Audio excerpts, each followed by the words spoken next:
할렐루야. 주 안에서 사랑합니다. 네. 아멘. 아멘. 오늘은 내가 믿는 예수라는 주제로 함께 말씀의 떡을 나누겠습니다. 우리가 믿는 예수는 어떤 분이신가? 히브리서를 보면 예수를 여러 가지로 표현하는데, 첫째로 만유의 후사, 예수님께서 만유의 후사라고 말씀을 하세요. 후사라는 것은 하나님의 대를 이어서 모든 것을 감당하실 분이라는 것, 후사. 두 번째, 예수님은 천사보다 뛰어나신 분이시다. 우리가 가끔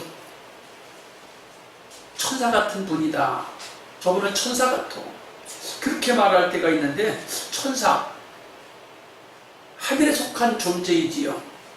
땅에 속한 존재가 아니라 하늘에 속한 존재인데, 이 천사는 사람들을, 구원 얻을 사람들을 섬기라고 보낸 하나님의 일꾼이에요. 그런데 분명한 것은 사람은 이 땅에서 살고 있잖아요. 천사는 하늘에 속한 곳으로 하나님의 심부름꾼이에요. 그래서 천사가 예수보다 높지 않다는 것이. 세 번째, 예수는 모세보다 귀하다. 구약시대에 모세만한 인물이 없습니다. 모세만한 인물이 없어서 이스라엘 사람들은 모세를 하나님 방불한 사람으로 믿고 있어요. 그래서 모세를 칭찬하기를 하나님의 집에 일 맡은 사람이다. 하나님의 집, 하늘과 땅의 온 우주 공간에 일 맡은 자, 최고의 일꾼이라는 거예요. 그런데 모세는 하나님의 집에 일 맡은 자인데 사환으로 충성되었다. 그런데 예수는 하나님의 집에 아들로 충성되었다. 사환으로 충성된 것과 아들로 충성된 것을 보면, 물론 사환, 큰 기업을 이끌어가는 사환은 실력이 있어요. 내노라는 실력을 갖고 있어요.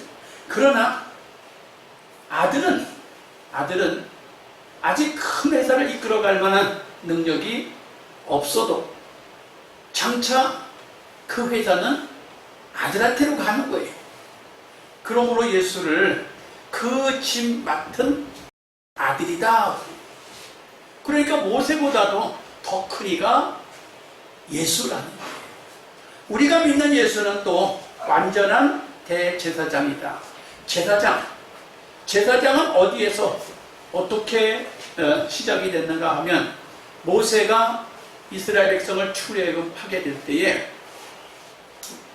모세는 말을 잘 못하는 사람이어서 하나님 앞에 나 하나님 시키는 일 못하겠어요 라고 했더니, 야, 내 형 아론은 말을 잘하지 않니? 내가 말 잘하는 내 형을 붙여줄게.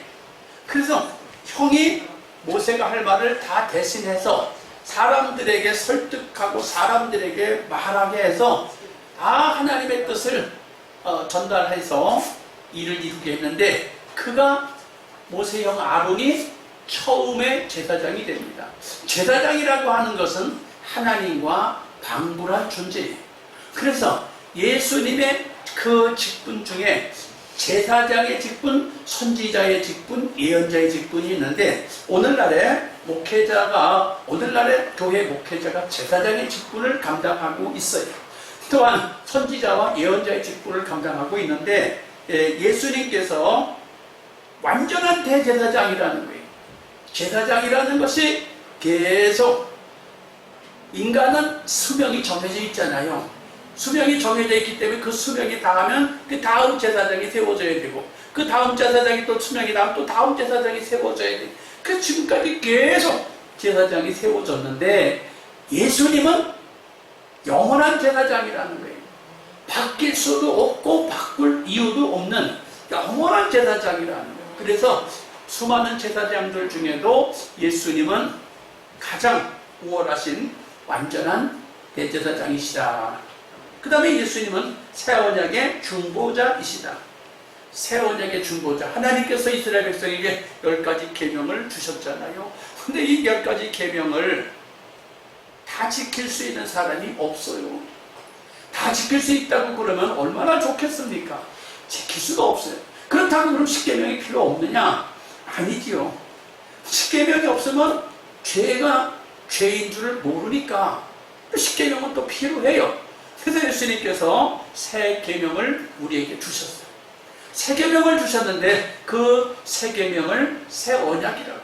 새 계명은 무엇입니까? 우리가 그 10가지 계명을 다 통틀어서 보면 하나님을 사랑하고 이웃을 사랑하라는 거예요. 사랑하라고 사랑하면 율법을 이룬 것이다. 여러분, 그래서 예수님은 새 언약의 중보자이시다. 그 다음에 새롭고 산 길이셔서 세상을 이기게 하시는 분이다. 누가 예수 그리스도 아니면 세상을 이긴 자가 있느냐? 여러분, 세상을 이기기를 축복합니다. 세상이 참 살기가 복잡해요. 특히 요즘에는 지구촌이 하나가 되어서 여기서 일어나고 저기서 일어나는 모든 일들이 금방금방 왔다 갔다 다 통하고 있어요. 얼마나 신속한 세상인지 몰라. 그렇게 신속한 세상인데 이 세상에 살아남는다는 게 참 어려워요. 참 어렵습니다. 세상에 살아남는다는 게 어렵고, 살아남는다는 게 어려울 뿐만 아니라 더 어려운 것은 그때그때마다 상황에 대처해 가야 하는 게 너무 어려워요. 제가 알고 있는 한 친구가 중학교 동창이 있고, 하여간 어릴 때부터 같이 성장했던 친구가 삼본에 살고 있는데 집수리 하는 일을 해요. 집수리 하는 일을 하는데 그거는 아무나 쉽게 배워서 아무나 쉽게 할 수 있는 일인 것이다 라고 생각을 했어요, 제가. 그런데 지난주에 잠깐 만나서 보니까 이제 한 1년쯤 더 하고 스스로 은퇴해야 되겠다 그러더라고요. 그래서 아니, 이 일을 왜 은퇴를 합니까? 얼마든지 더 할 수 있는 거 아니냐 그랬더니 신세대들이 원하는 스타일의 그 리모델링을 쫓아갈 수가 없고, 신세대들이 원하는 그 작업에 대한 그것을 감당하기가 어렵다는 거예요. 그래서 그만둬야 되겠다. 너무 간단하지 않아요? 망치 또는 시멘트 뭐 이렇게 보수 재료들을 가지고 이렇게 하면 대충 되지 않을까 생각을 하는데 그게 그렇지 않다는 거예요. 그렇다면 이 세상에 지구촌이 정말 얼마나 빠르게 바뀌고 있는지 정신을 차릴 수가 없어. 여러분도 아실 거예요. 미국은 우리 한국을 잘 협력하는 좋은 동맹이라고만 알고 있었는데 이제 미국 우선주의에 입각해서 정치, 경제, 산업을 이끌어가다 보니까 한국이 동맹이고 뭐고 아주 그냥 엄청 어려움을 겪고 있어요. 자, 그럼 이럴 때 어떻게 이것을 헤쳐나가느냐라는 거예요. 이겨야 되잖아요. 이기지 못하면 이득이 없는 세상을 살고 있는 거예요. 그러다 보니까 이득이 없는 세상을 살 수가 없으니까 오늘 그래요. 새롭고 산 길이시며 이길 수 있는 분이 예수라는 거예요. 여러분, 이 말씀을 정말 히브리서 9장 15절 이렇게 써 있어요. 이길 수 있게 하신다. 여러분, 이길 수 있는 예수 붙잡고 승리하시길 축복합니다. 또 온전케 하시는 분이 예수라고 그랬어요. 온전케 한다. 세상에서 참 온전하게 살아가기가 어려워요. 실수가 없어야 온전하다고 하는데 어떤 실수? 특히 말의 실수가 없어야 온전하다고 하는데 얼마나 어렵습니까? 말의 실수 없이 살아간다는 게 참 어려워요. 온전케 하시는 예수래. 여러분, 예수와 함께 손잡고 나가시면 온전한 삶을 살아갈 수 있기를 확신하시길 축복합니다. 온전해질 수 있다고 하니까. 그 다음에 마지막으로 예수는 우리를 돕는 자래요. 예수는 우리를 돕는 자. 어떻게? 히브리서 3장 18절에, 또 히브리서 4장 16절에, 히브리서 4장 14절에 우리를 돕는 자라, 돕는 자. 자, 그래서 오늘은 이 많은 것들 중에서 내가 믿는 예수가 히브리서에 보면 이렇게 많은 역할을 하고 계신다고 하는데, 오늘은 대제사장이신 예수, 대제사장이신 예수에 대해서 살펴보고 은혜를 나누고 싶습니다. 대제사장 되신 예수. 그러면 우리가 믿는 예수는 어떤 분이냐? 예수는 대제사장이라는 거예요. 대제사장이신데, 인간적인 대제사장은 한 세대 한 세대 한 세대 이렇게 가게 되어 있어요. 그런데 예수는 영원하시다고 그랬잖아요. 제가 지난주에 총회를 다녀왔습니다. 총회를 다녀왔는데 보니까 그 시차례, 노회, 총회 보면 매년 회장, 부회장, 서기, 회계, 회의록 서기 이런 직책을 가진 사람이 매년 새로 선출돼요. 그런데 총회를 갔더니 총회 역사의 첫 회기서부터 그 이름이 쫙 넓어되어 있는데, 수많은 분들이 이름이 등장했다가 다시는 없어지고, 또 등장했다 또 없어지고, 또 등장했다 없어지고, 계속 새 인물이 등장했다 없어지고 하는 거예요. 그래서 이름 석자만 남더라고요. 그 이름 석자만 남는 중에 보니까 얼굴이 전혀 보이지 않는 사람들도 많고, 드문드문 그 이름이 있는 사람들 중에 아직도 얼굴이 존재하는 분들이 있고 그래요. 그런데 현재 새롭게 그 임원된 사람들을 보니까 얼마나 활동적이고 얼마나 아주 멋지게 보이는지 몰라. 그 총대가 이번에 보니까 1100명 정도 되는데 1100명이 다 오지 않고 약 970명 정도가 왔어요. 970명 중에서 뽑힌 사람들이 한 10명 정도가 뽑혔는데, 그 뽑힌 10명은 내노라 하는 정치, 내노라 하는 목회, 내노라 하는 인간관계의 선수들이에요. 선수. 아주 선수들. 말 잘하고 목회도 잘하고 정치도 잘하고 인간관계도 아주 뛰어난 사람들. 그런데 저 같은 사람은 가면 뭘 하냐? 벌써 아멘이요, 찬성이요, 이거밖에 안 해. 뭐 엄청난 안건을 내놓고 막 앞에 나가서 하는 것이 아무것도 없어. 그런데 대제사장이라는 게 하는 일이 뭐냐? 우리를 대신해서 일해주는 거예요. 대제사장은 우리를 대신해서 일해주는 거예요.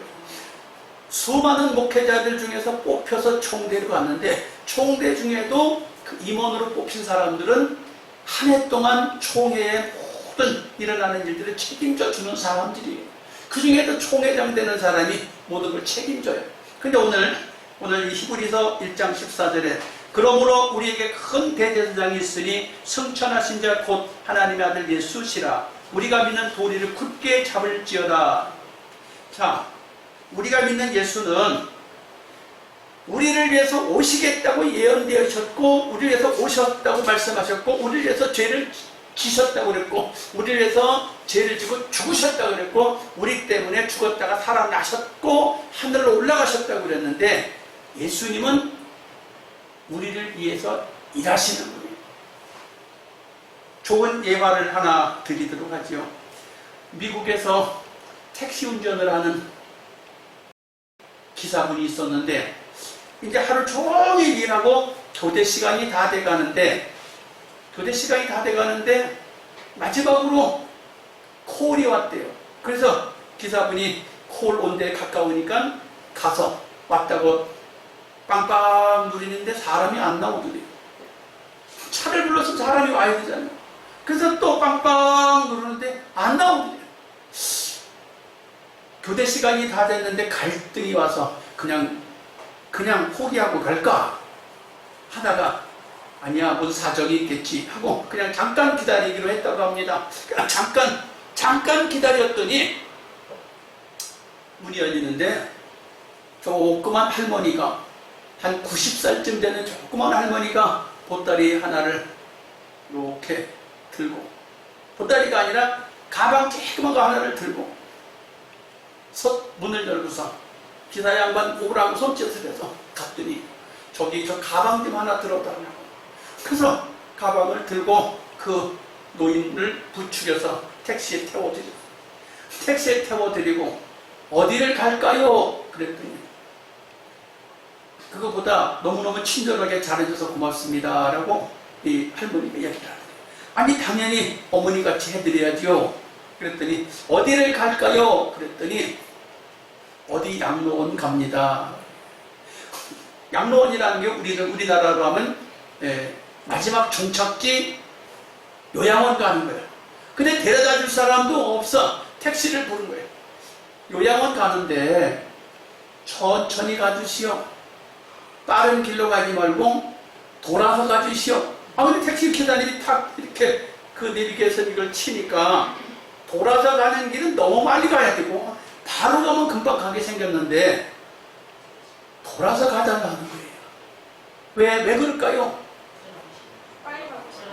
이제 마지막 가는 그 요양원에 들어가면 인생 끝이잖아. 그런데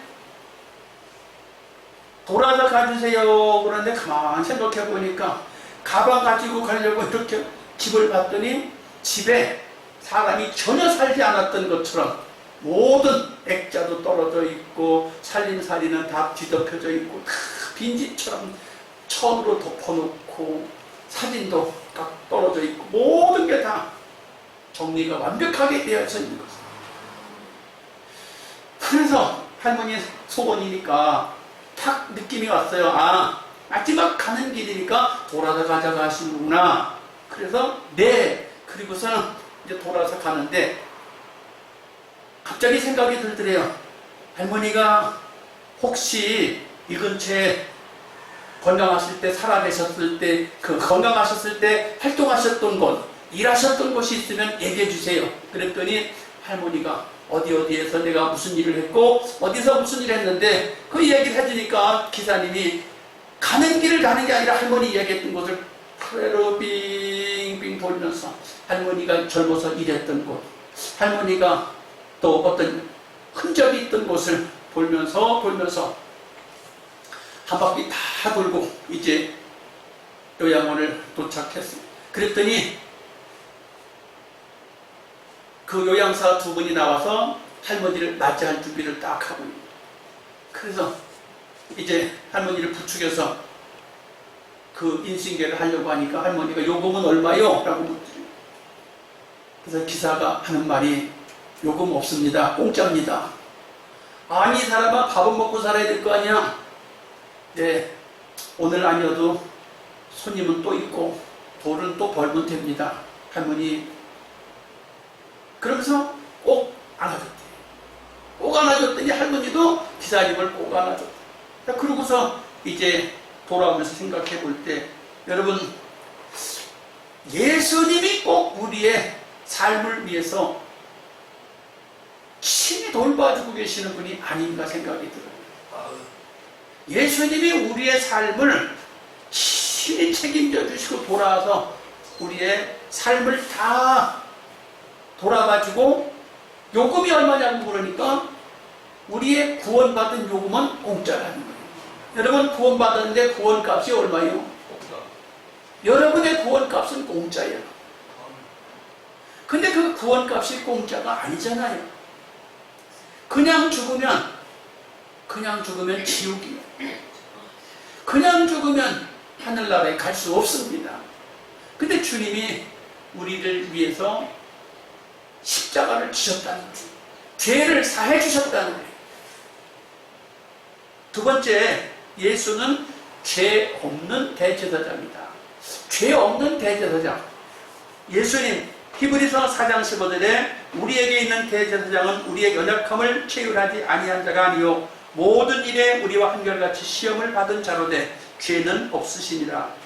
요한계시록 22장 13절에 나는 알파와 오메가여 처음과 나중이여 시작과 끝이라. 그 두루마기를 빠는 자들은 복이 있으니 이는 저희가 생명나무에 나가며 문들을 통하여 성에 들어갈 권세를 얻으려 함이로다.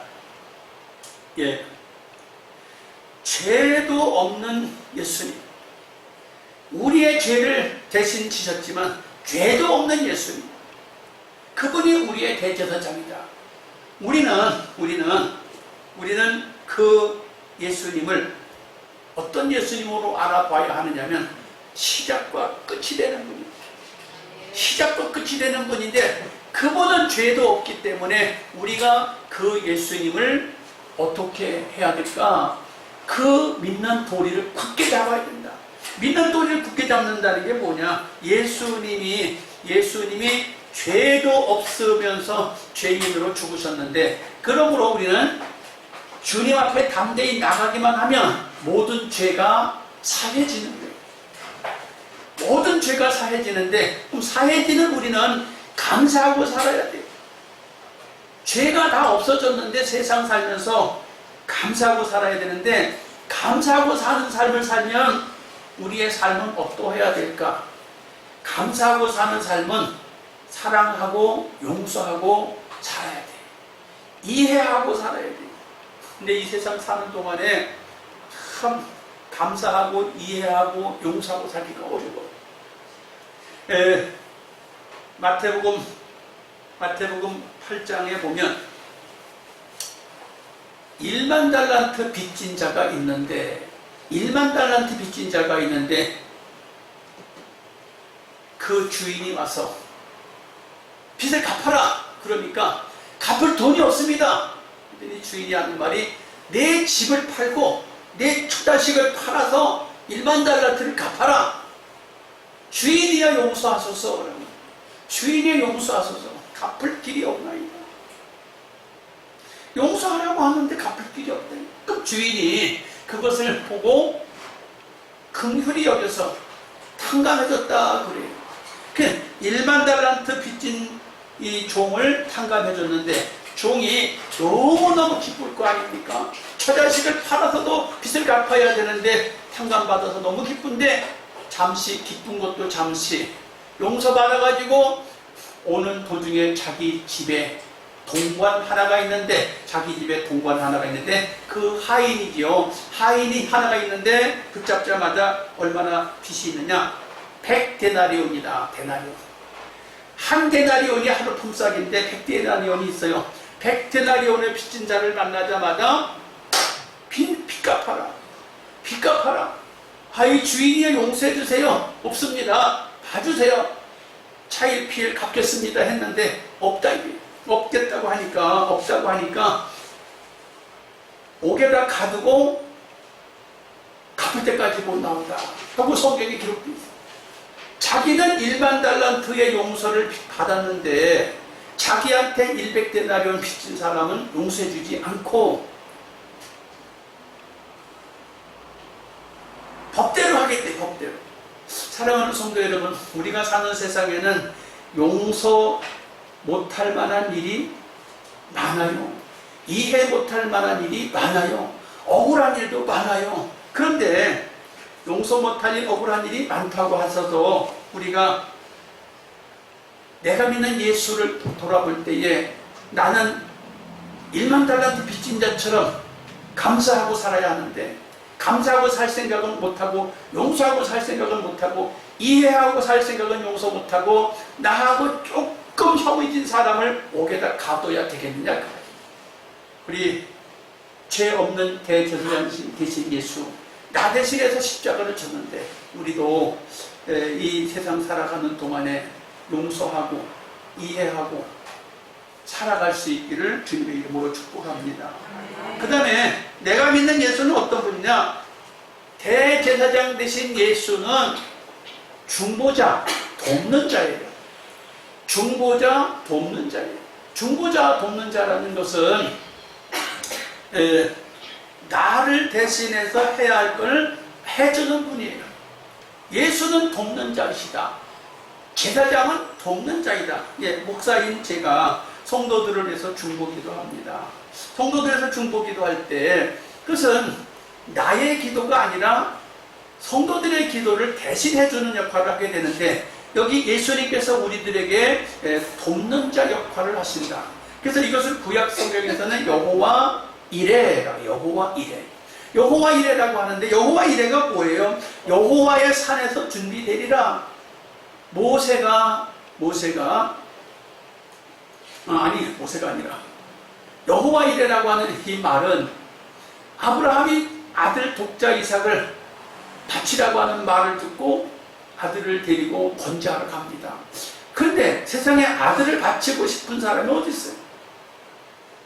세상에 자기 아들을 바치고자 하는 사람이 어디 있냐고. 근데 아브라함은 그 시험을 능히 아멘하고 아들을 데리고 산으로 갑니다.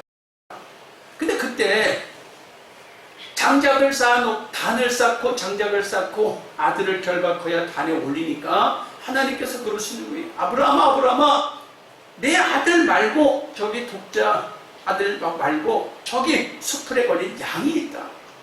저 양을 갖다가 대신 제사해라. 그래요. 우리가 하나님 말씀을 순종하면 하나님이 대신 준비해 놓으신 순양이 있어요.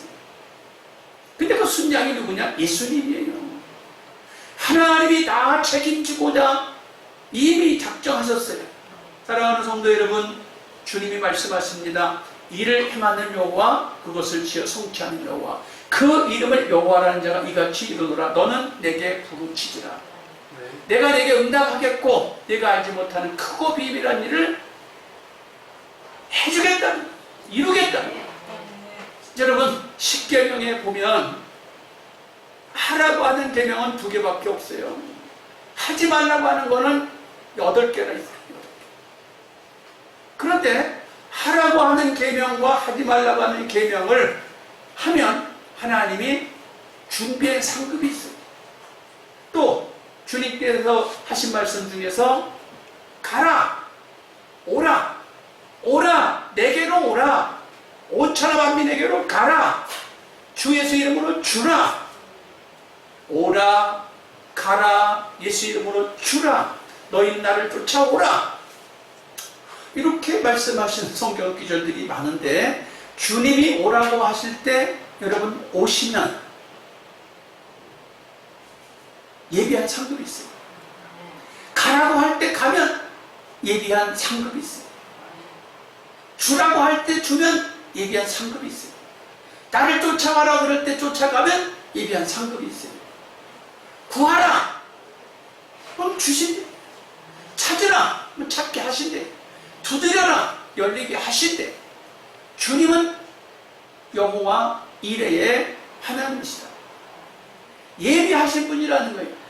사랑하는 성도 여러분, 대제사장 되신 예수, 우리가 믿는 예수, 내가 믿는 예수는 우리를 돕는 자라는 거예요.